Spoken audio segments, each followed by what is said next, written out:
はい、完全に止まりました。それでは窓に換気扇つけていきます。まずは換気扇をここにはめて、そして輪ゴムをこのフックに引っ掛けます。これで取り付け完了です。実際に使うときはこの窓をまず開けます。フックを横にします。そして押せば窓が開きます。で、実際に扇風機回すときにこちら磁石で蓋するようになってます。こうすることにより空気の隙間がなくなって効率よく換気してくれます。今日これ実はやっちゃいました。この扇風機換気扇つけたままドアを開けてしまいました。これ傘があるんで開かないんですね。で、開けるときは取らないとダメです。で、そのまま行っちゃってここで当たってガーって横なって、なんかこんな感じで横に穴開いてしまいました。ただドアは途中で感知して止まりました。徹夜して作った CKS 空気換気システム、早速故障してしまいました。現在の車内の温度は 13.2 度、外の温度は0度です。もう氷点下入りますね。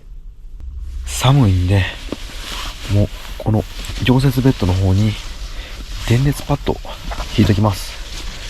これ USB で電源取って結構あったかいです。発電スパッドの USB のケーブルがすごい短くて弱に届かないので、この小型のエコフローのポータブルバッテリーに挿します。じゃあ今日でいきます。このポータブルバッテリーはこのベッドの下入れていきます。ちょうどいいですね。車外の音なんですけど、今あまり車内には聞こえません。一回開けてみます。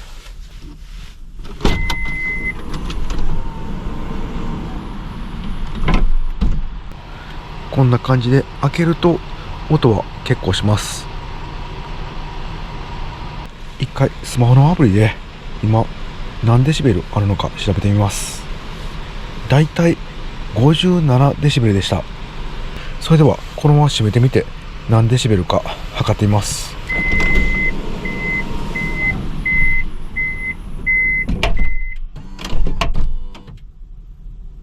41デシベルでした。41デシベルはかなり静かです。図書館並みですね。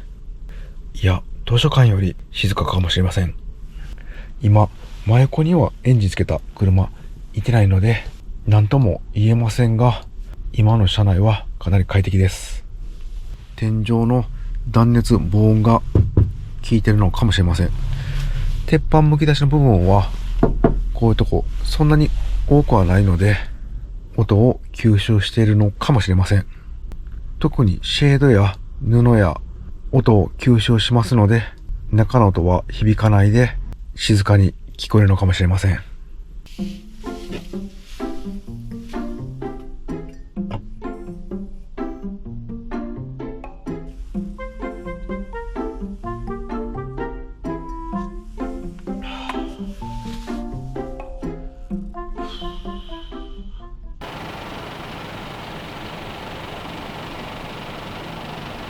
やっぱりこの横レイアウトすごい使いやすいですね。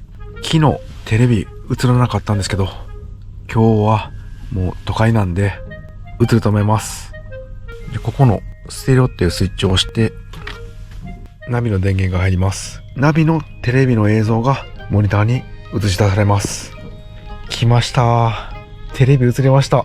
めっちゃ嬉しいです。あまり家ではテレビ見ないんですけど、車中泊では娯楽の一つですね。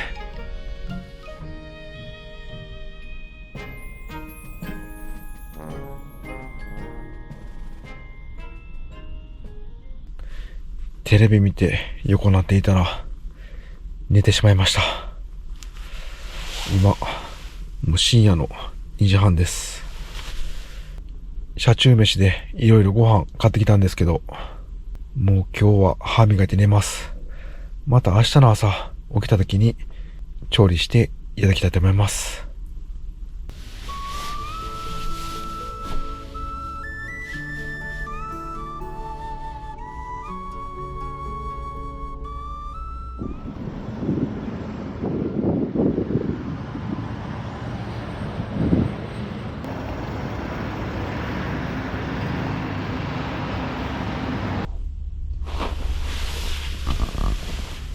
おはようございます。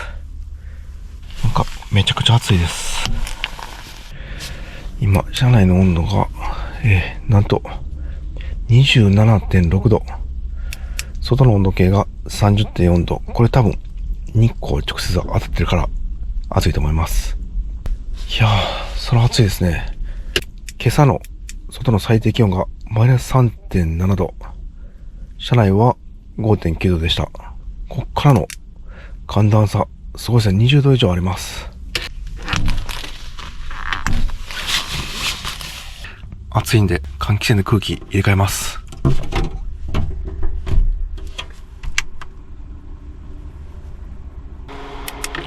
冬用の寝袋だったんで、こんだけ上がったら暑くなりますね。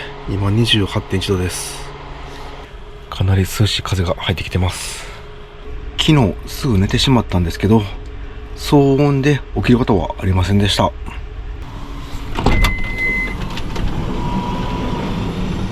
こんな感じでトラックすぐ横ではなくて、道路を渡って向こう側エンジンつけて休憩されていたので、ここまではあまり音届きませんでした。車内の温度が下がってきました。 21.2 度。やっぱり換気すればだいぶ下がってきますね。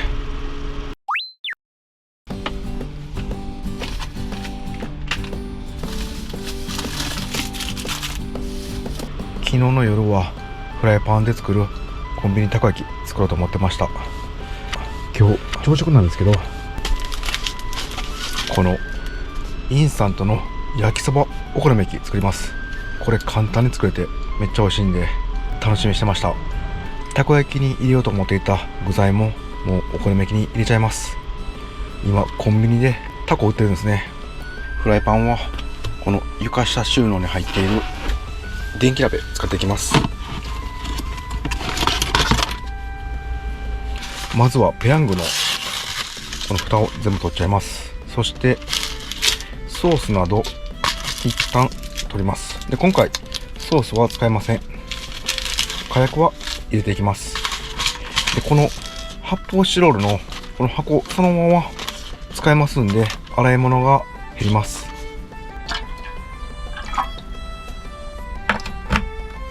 お湯を沸かします。これ蓋全部取らない方が良かったですね。だいたい麺の半分ぐらいまで入れます。そして1分ぐらい放置して反対側ひっくり返します。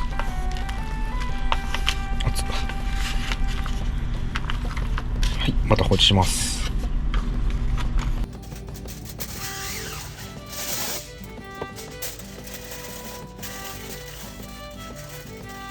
はい、麺の方は5分ぐらい放置しました。で、かき混ぜていくとお湯少なめしたんでほとんどお湯がありません。これ家だったら湯切りでお湯捨てれるんですけど、車内捨てれないんでお湯わざと少なくしました。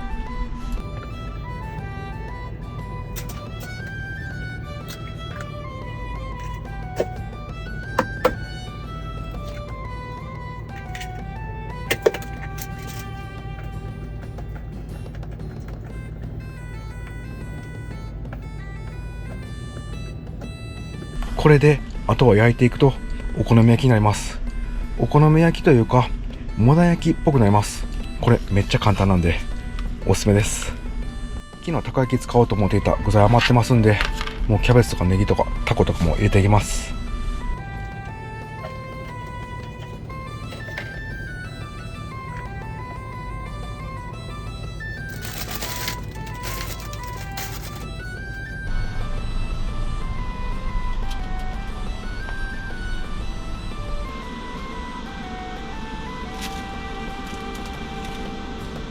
はい、じゃあキャベツの上に最後もう一回麺すべて入れていきます。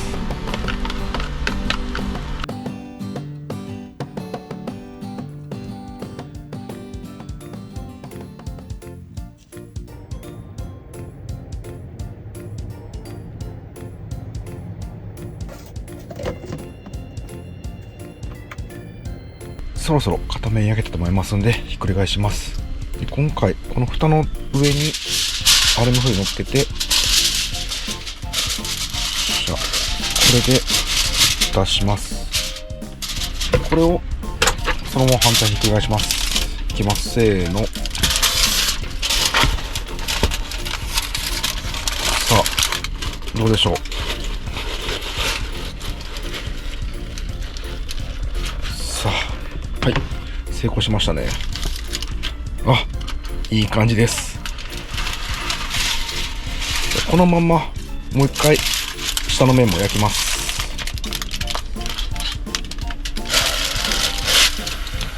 焼けるまで時間かかりますんで、お腹空いたんで、昨日岡山県で買ったこのマグロいただきます。うわ、美味しそう。2個あるんで1個は家族でいただきます。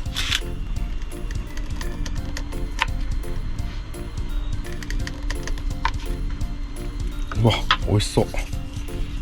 いただきます。美味しいです。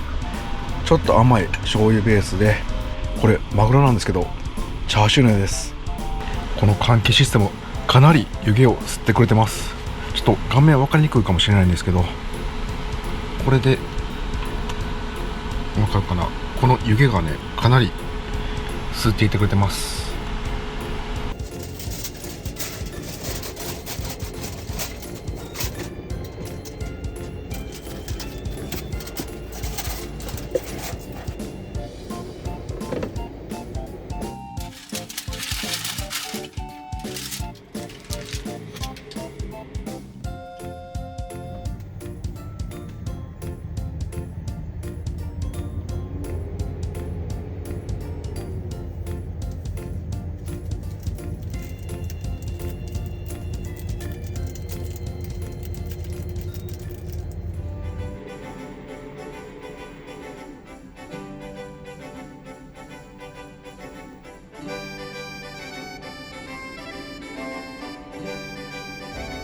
それではいただきます。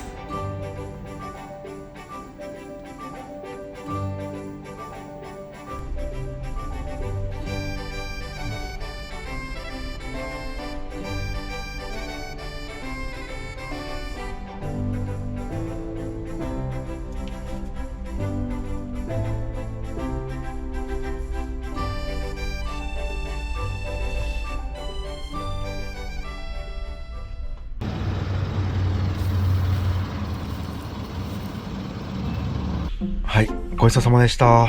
いや、お腹いっぱいになりました。今回電気鍋でアルミホイル敷いて調理したんですけど、この電気鍋が温度上昇を防ぐために加熱が停止しました。そしてまた温度下がったら加熱するという感じで、なかなか火が取りにくかったです。洗い物考えて汚れないように敷いたんですけど、アルミホイルをそのまま焼いた方が次はいいかなと思いました。ギャレーないので今回もキッチンクリーナーとキッチンペーパー、そしてウェットティッシュできれいにしていきます。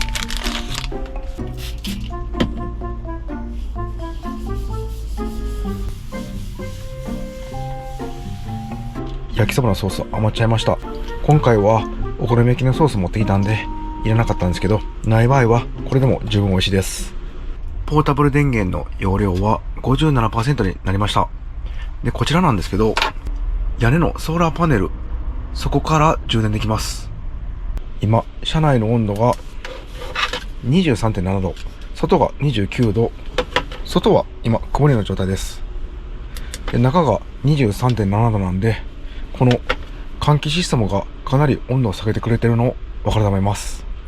軽バンで車中泊やったことある方なら分かると思うんですけど、火が出ると車内は本当に暑くなります。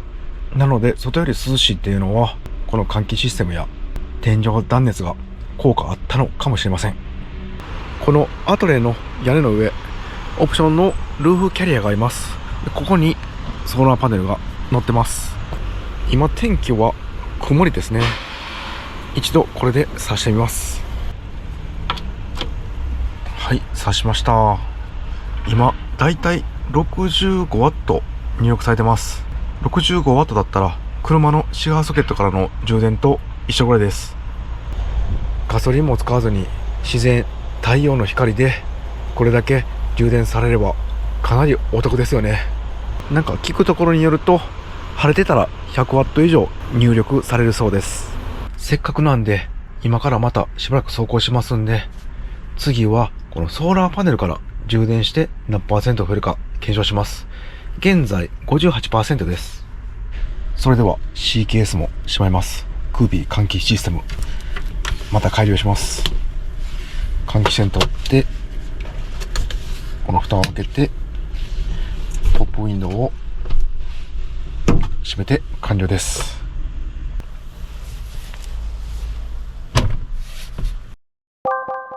はい、それでは再出発します。残りも安全運転で行ってきます。今70キロ制限の道を約60キロで交通流れてます。でせっかくなんでまた ACC 設定していきます。クルーズボタンでセットをします。これで前の車追従しました。あとはもう自動運転で行きます。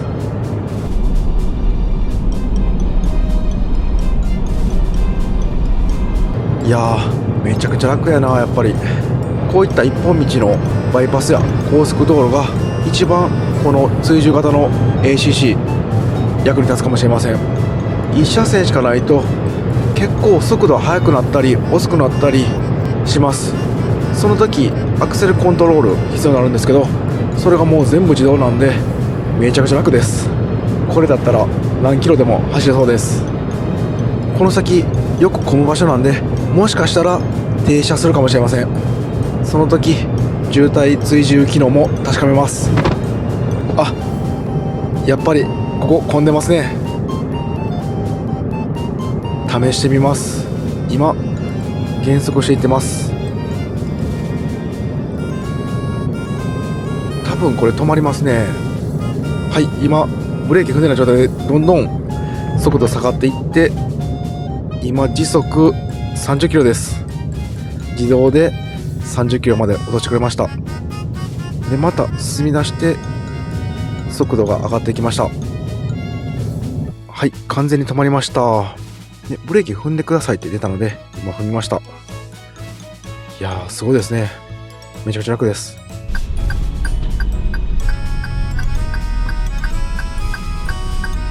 それでは最後にガソリン満タンにして高速道路の燃費測ります。はい、ガソリン満タンになりました。現在の走行距離が 193.2 キロ。これ写真撮っておきます。でこれで近くイオンありますんで、そこで買い物して燃費計算して、最後に今回の車種額で感じたメリットデメリットをお伝えします。はい、イオンありました。ここで2泊3日紀伊半島車中旅終わりになります。1日目は山を越えて一般道車中旅、2日目は高速道路を走ってのパーキングエリア車中でした。はい、イオンモール到着しました。それではまず燃費計算します。今回の高速道路走行した距離が 194.5km、 給油したガソリンが 12.85 リッター出ました。高速道路が1リッターあたり 15.1km 走る計算になります。そして2日間の走行距離がトータルで 387.1 キロです。2回給油しまして、トータル入った量が 29.89 リッター。計算すると 12.9、1リッターあたり 12.9 キロ走る計算になります。初日の峠道が1リッターあたりだいたい11キロぐらいでした。今回が高速道路15キロぐらい。どうでしょう。ターボなんでなかなかいいんじゃないでしょうか。それでは少しイオン買い物して帰ってきてからソーラー充電何%されてるか、そして今回の旅の感想をお伝えします。さあ何%充填されてるでしょうか。2時間曇りで充電して今 68% になりました。 10% 増えたことになります。ポータブル電源の容量は 1000Wh。 買い物してる間に放置で充電、これは熱いですね。そして今回の車中泊で確かめたかった音の遮音性、天井断熱、端についてこちらをお伝えします。遮音性についてなんですけど、今回は眠れました。ただやはりぼちぼち音は聞こえます。場所考えれば対応できる感じでした。キャブコンよりかはやはり外の音が聞こえる感じでした。そしてこのキャンピングカーのオプションの天井断熱なんですけど、今回の車中泊で効果があったのか比較しにくかったので事実だけお伝えします。一番冷えた今日の朝が外気温マイナス 3.7 度、中は 5.9 度でした。そして日が出てから外気温30度、中が28度という結果になりました。こちらのフロントガラス、黒い布のシェードだったんですけど、そこから結構熱が入って熱くなっていました。もっと分厚い断熱の効いたシェードならまた温度かかってたかもしれません。走りについてアダプティブクルーズコントロール最高でした。これなら長距離も楽ちんです。あるとないのでは全然疲労度が違います。これから未来のキャンピングカー旅は必須の装備になると思います。そして今回の高速道路パーキングエリア車中泊で感じたメリットデメリットなんですけど、昨日とまた違うのが見えてきました。まずはメリットから、このポータブルバッテリーですね。サブバッテリーなくてもポタテンで連泊いけます。これなら故障時の入れ替えも楽。電気もっとたくさん使いたいときはもう一個ポータブル電源持っていったらいいだけなんで簡単です。走行充電とこの上のソーラーパネル充電あれば長旅の電源も余裕で確保できます。そして2つ目のメリットなんですけど、このレイアウトが秀逸でした。今回は1人用にしたんですけど、ベッド展開いらないのでめちゃくちゃ快適でした。そして昨日試した対面シートレイアウト、2人旅も可能な広さなので、1人旅2人旅両方対応できるのはかなりメリットだと思います。これ聞くところによると設計した方が実際に車中泊されているそうです。それは使い勝手いいに決まってますよね。次はデメリットなんですけど、まず1つ目、身長170センチ以上の方は頭がついてしまいます。僕170センチなんですけど、やっぱり背筋伸ばすと頭が微妙に擦れます。それは車中泊時結構ストレスになると思いますので、興味ある方は実際に体験してからの方がいいと思います。逆に身長165センチなどそれ以下ならかなり快適だと思います。2つ目なんですけど、このマットですね、ちょっと硬かったです。でもこれはあまりふかふかにしすぎると高さがなくなってくるんでしょうがないことかなと思います。これは直接寝らずに何か1枚間に挟めば快適に眠れると思います。そして3つ目、これもうしょうがないかもしれないんですけど、やっぱり晩婚鉄なんで暑いです。今日まだ3月の前半なんですけど、昼は日昇るとめちゃくちゃ暑かったです。温度上昇すごいですね。やっぱりこれ断熱入ってなかったらもっと暑くなってると思います。夏どうするか問題ですね。自分去年とか一昨年にポータブルエアコンかなりいろいろ検証しました。その中でこのぐらいの消費電力、そして排気システムあれば冷えるポータブルエアコン分かったので、もし作れるエアコンの企業さんいらっしゃいましたらぜひ連絡ください。夏の車中泊に冷えるポータブルエアコンあればかなりの人が快適に過ごせるようになると思います。そして走りが良かったんですけど、一つだけデメリットありました。それはアダプティブクルーズコントロール5人式たまにするんですね。今回片側1車線の高速道路走ったんですけど、その時に対向車を先行車両と勘違いして速度が下がる場面がありました。自分前にホンダの N ワゴン乗ったことあるんですけど、同じ道走った時そんなことなかったんで、これはメーカー間で精度の違いがあるかもしれません。この辺はまたアップデートされていくと思います。で最後に軽キャブコン乗りの自分が今回この新型アトレと比べてどうだったのか、正直な感想なんですけど、遠くに行くときはこの新型アトレがかなりいいです。中の快適性もそこそこあるし、ゆったり旅なら軽キャブコンがいいなと思いました。軽キャブコンは軽でも中の高さがあります。そして断熱ボディで快適です。ただこれから購入される方は新車納期がかなり長いのはネックです。この新型アトレのターボエンジン、軽キャブコンにつけてくれないですかね。自分はそれが一番いいです。あとはエブリのキャンピングカー仕様も気になります。こちらもいずれ動画にしていきたいと思います。ありがとうございました。